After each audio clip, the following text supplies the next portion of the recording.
তো জীবন অনেক কিছু চাইলাম, এটা দাও সেটা দাও, কখনো কি একবার এই দোয়াটা করতে পারি না, আল্লাহ আমার উপর তুমি রাজি হয়ে যাও। তোমার প্রিয় বান্দার লিস্টিতে আমার নামটা একটু তুলে দাও আল্লাহ। কখনো কি জবান থেকে এটা একবার বলা আসে না, রব্বুল আলামিন হাজার গুনাহ করার পরও যে নিয়ামত তুমি আমাকে দিয়েছো, সেই নিয়ামতের শুকরিয়া যেন আমি আদায় করতে পারি, সেই শুকরগুজার বান্দা হিসেবে আমাকে কবুল করো।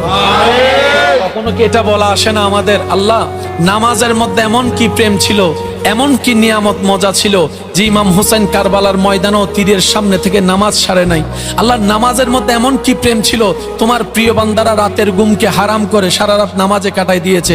কিছু তো একটা আছে যেটা আমরা পাচ্ছি না, আমরা কপাল টুকানোটা পাচ্ছি, হাত লাগানোটা পাচ্ছি, আমরা হাঁটু লাগানো পাচ্ছি, ওই স্বাদটা তো পাচ্ছি না। আল্লাহ দয়া করো আমরা যেন সেই স্বাদটা পেতে পারি, তোমার প্রেমে নামাজ পড়ে পড়ে জীবন দিয়ে দিতে পারি।